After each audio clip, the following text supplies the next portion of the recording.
আসসালামু আলাইকুম। সংবাদে আপনাদের সবাইকে স্বাগত জানাচ্ছি। আমি ফিরোজ তোহা। শুরুতেই আরবে কেবলস সংবাদ শিরোনাম জানিয়ে দেব এই মুহূর্তে হাতে পাওয়া সর্বশেষ গুরুত্বপূর্ণ আপডেট বাংলা সংবাদ। শুরুতেই থাকছে, জনগণই ঠিক করবে আগামীতে কারা সরকার গঠন করবে।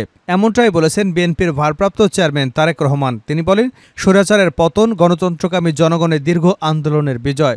শনিবার দলের তৃণমূল নেতাকর্মীদের সঙ্গে ধারাবাহিক মত বিনিময়ের অংশ হিসেবে তৃতীয় দিনে ময়মনসিংহ ও সিলেট বিভাগের নেতাকর্মীদের সঙ্গে মত বিনিময়কালে তিনি এমন মন্তব্য করেন। এবারে জানাবো ভারতের সমালোচনা করে যা বলেন উপদেষ্টা এম সাখাওয়াত হোসেন।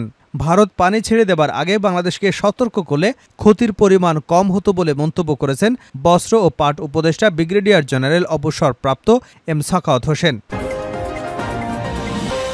জানাবো ১৯৭১-এর আকাঙ্ক্ষাকে পাশ কাটালে তা আত্মঘাতী হবে, এমন মন্তব্য করেছেন অন্তর্বর্তী সরকারের প্রধান উপদেষ্টার বিশেষ সহকারী মাহফুজ আলম। তিনি বলেন, সংবিধান পুনর্লিখন করতে হলে তা ১৯৭১-এর মানুষের আকাঙ্ক্ষার ধারাবাহিক হতে হবে।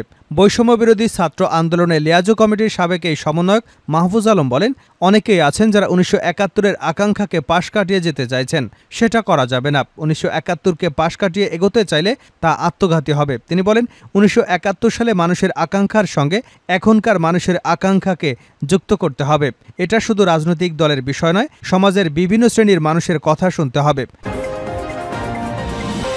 এবারে থাকছে, এসআলমের গাড়ি সরাতে সহায়তা করায় বিএনপির ৩ নেতাকে শোকজ। এসআলম গ্রুপের কর্ণধার সাইফুল আলমের ১৪টি বিলাসবহুল গাড়ি সরাতে সহায়তা করার অভিযোগ উঠেছে বিএনপির ৩ নেতার বিরুদ্ধে। এ ঘটনার ভিডিও সামাজিক যোগাযোগ মাধ্যমে ছড়িয়ে পড়ার পর দলের ৩ নেতাকে শোকজ করেছে বিএনপি। কারণ দর্শানো নোটিশ পাওয়া ৩ নেতা হলেন চট্টগ্রাম দক্ষিণ জেলার আহ্বায়ক আবু সুফিয়ান, যুগ্ম আহ্বায়ক এনামুল হক এনাম এবং কর্ণফুলী থানা বিএনপির আহ্বায়ক এস এম মামুন মিয়া। এদিকে জাতীয় নির্বাচন আয়োজনে অন্তর্বর্তী সরকার অযৌক্তিক সময় নষ্ট করবে না বলে জানিয়েছেন প্রধান উপদেষ্টা ডক্টর মোহাম্মদ ইউনূস। শনিবার বিকেলে রাষ্ট্রীয় অতিথি ভবন যমুনায় বিভিন্ন ইসলামী দলের প্রতিনিধিদের সঙ্গে আলাপকালে একথা বলেন তিনি। বৈঠক শেষে ইসলামী দলগুলোর প্রতিনিধিরা সংবাদ মাধ্যমকে এ তথ্য জানান। এবং সর্বশেষ জানাবো আন্তর্জাতিক সংবাদ। গাজার ২ শহরে অভিযান সমাপ্ত করল ইহুদিবাদী ইসরায়েল। ফিলিস্তিনের গাজা উপত্যকার খান ইউনুস এবং দেইর আল বালা শহরে সামরিক অভিযান সমাপ্ত করেছে ইসরায়েল। শুক্রবার অভিযান শেষ করবার ঘোষণা দেয় দেশটির সেনাবাহিনী। প্রতিবেদনে বলা হয়, সেনা প্রত্যাহারের আগ পর্যন্ত খান ইউনুস ও দেইর আল বালা এলাকায় তাণ্ডব চালিয়েছে ইসরায়েল। গতকাল ফিলিস্তিনের বেসামরিক প্রতিরক্ষা বিভাগ সেখান থেকে অন্তত ৯ জনের মরদেহ উদ্ধার করে। এতক্ষণ শিরোনাম শুনছিলেন, এবার বিস্তারিত। প্রিয় দর্শক, আপনি যদি এই চ্যানেলে নতুন হয়ে থাকেন, ভিডিওটি দেখতে দেখতে চ্যানেলটি সাবস্ক্রাইব করে আমাদের সঙ্গে থাকুন। আর এই ভিডিও সম্পর্কে আপনি আপনার মূল্যবান মতামতটি কমেন্ট বক্সে জানিয়ে দিন। আর হ্যাঁ প্রিয় দর্শক, জানিয়ে দিন ভিডিওটি কোথা থেকে দেখছেন। জনগণই ঠিক করবে আগামীতে কারা সরকার গঠন করবে, তারেক রহমান।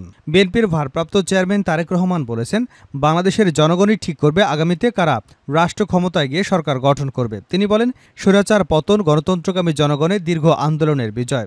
শনিবার দলের তৃণমূল নেতাকর্মীদের সঙ্গে ধারাবাহিক মত বিনিময়ের অংশ হিসেবে তৃতীয় দিনে ময়মনসিংহ ও সিলেট বিভাগের নেতাকর্মীদের সঙ্গে মত বিনিময়কালে তিনি এমন মন্তব্য করেছেন।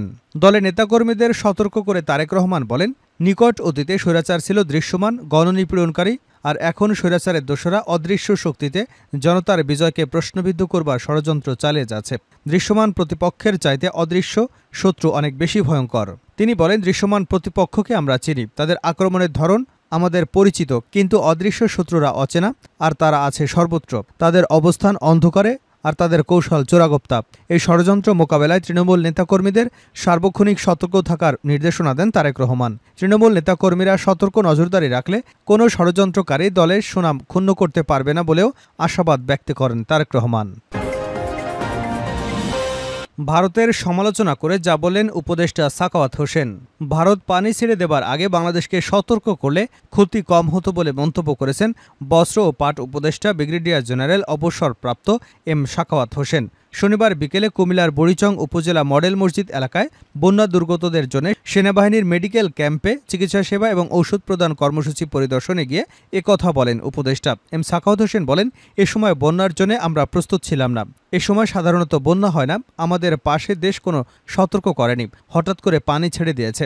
আগে থেকে সতর্ক করলে আমাদের ক্ষতির পরিমাণ কম হতো। আমরা আশা করি ভবিষ্যতে এমন হবে না। উপদেষ্টা বলেন, একটি বিশেষ মুহূর্তে সরকার দায়িত্ব নিয়েছে। বন্যায় ক্ষতিগ্রস্তদের পুনর্বাসন প্রক্রিয়া চলমান রয়েছে। যেহেতু এখন রাজনৈতিক সরকার নেই, কাকে ঠিকাদারি দায়িত্ব দেব সে বিষয়টি নেই, তাই পুনর্বাসন কার্যক্রম দ্রুতই হবে। ১৯৭১-এর আকাঙ্ক্ষাকে পাশ কাটালে তা আত্মঘাতী হবে, প্রধান উপদেষ্টার বিশেষ সহকারী মাহফুজ আলম। ১৯৭১ সালের আকাঙ্ক্ষাকে পাশ কাটাতে চাইলে তা আত্মঘাতী হবে বলে মন্তব্য করেছেন অন্তর্বর্তী সরকারের প্রধান উপদেষ্টা বিশেষ সহকারী মাহফুজ আলম। তিনি বলেছেন, সংবিধান পুনর্লিখন করতে হলে তা ১৯৭১-এর মানুষের আকাঙ্ক্ষার ধারাবাহিক হতে হবে। রাজধানীতে আজ শনিবার সেন্টার ফর গভর্নেন্স স্টাডিজ আয়োজিত গণতান্ত্রিক পুনর্গঠনের জন্য সংলাপ সংবিধান প্রসঙ্গ শীর্ষক সংলাপে এসব কথা বলেন মাহফুজ আলম। বাংলাদেশের institute of international and strategic studies মিলনায়তনে এ সংলাপের আয়োজন করা হয়। বৈষম্য বিরোধী ছাত্র আন্দোলনের লিয়াজু কমিটির সাবেক সমন্বয়ক মাহফুজ আলম বলেছেন, অনেকেই আছেন যারা ১৯৭১-এর আকাঙ্ক্ষাকে পাশ কাটিয়ে যেতে চাইছেন, সেটা করা যাবে না। ১৯৭১-কে পাশ কাটিয়ে এগোতে চাইলে তা আত্মঘাতী হবে। তিনি বলেন, ১৯৭১ সালে মানুষের আকাঙ্ক্ষার সঙ্গে এখনকার মানুষের আকাঙ্ক্ষাকে সংযুক্ত করতে হবে। এটা শুধু রাজনৈতিক দলের বিষয় নয়, সমাজের বিভিন্ন শ্রেণীর মানুষের কথা শুনতে হবে। সংবিধান পুনর্লিখন করতে হলে তা ১৯৭১-এর মানুষের আকাঙ্ক্ষার ধারাবাহিক হতে হবে। মাহফুজ আলম বলেন, এ সরকার মানুষের ইচ্ছাকে কতটা মূল্যায়ন করে সেটা দেখতে হবে। ১৯৭২ সালের সংবিধান আদর্শিকভাবে একপক্ষীয় ছিল। সেখানে দলের মূলনীতি এবং সংবিধানের মূলনীতি এক ছিল। সেই জায়গা কিন্তু এখন নেই। ওই আদর্শিক জায়গাটা পুনর্নির্মাণের সম্ভাবনা তৈরি হয়েছে। অন্যান্য রাজনৈতিক দলের আদর্শিক জায়গা এখন পরিবর্তন হয়নি, তাদেরও সেই জায়গায় পরিবর্তন আনতে হবে। এসালমের গাড়ি সরাতে সহায়তা করায় বিএনপির ৩ নেতাকে শোকজ।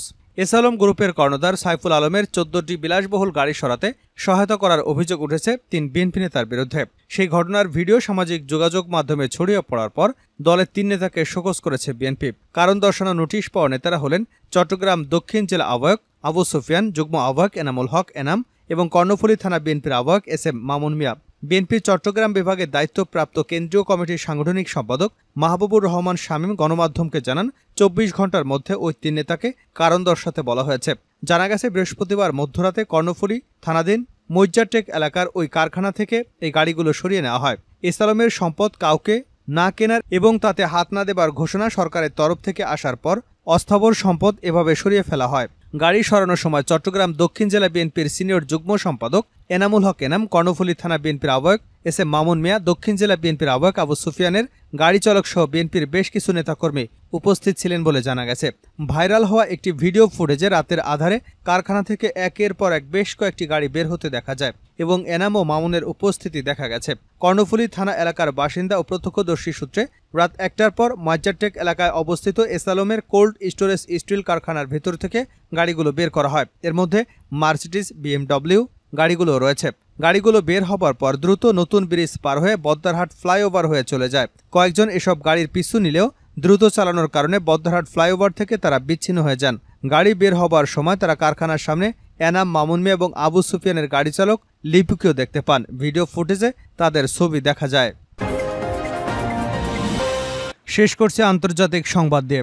গাজার ২ শহরে অভিযান সমাপ্ত করল ইসরায়েল। ফিলিস্তিনের গাজা উপত্যকার খান ইউনিস এবং দেইর আল বালা শহরে সামরিক অভিযান সমাপ্ত করেছে ইসরায়েল। শুক্রবার অভিযান শেষ করার ঘোষণা দেয় দেশটির সেনাবাহিনী। খবর আল জাজিরার। প্রতিবেদনে বলা হয়, সেনা প্রত্যাহারের আগ পর্যন্ত খান ইউনিস এবং দেইর আল বালা এলাকা তাণ্ডব চালিয়েছে ইসরায়েল। গতকাল ফিলিস্তিনের বেসামরিক প্রতিরক্ষা বিভাগ সেখান থেকে অন্তত ৯ জনের মরদেহ উদ্ধার করে। ইসরায়েলি বাহিনীর দাবি, মাসব্যাপী অভিযানে ২৫০-এরও বেশি হামাস যোদ্ধাকে হত্যা করা হয়েছে। এছাড়া হামাসের ৬ কিলোমিটার দৈর্ঘ্যের সুড়ঙ্গ পথ ধ্বংস করে উদ্ধার করা হয়েছে ৬ জিম্মির মরদেহ।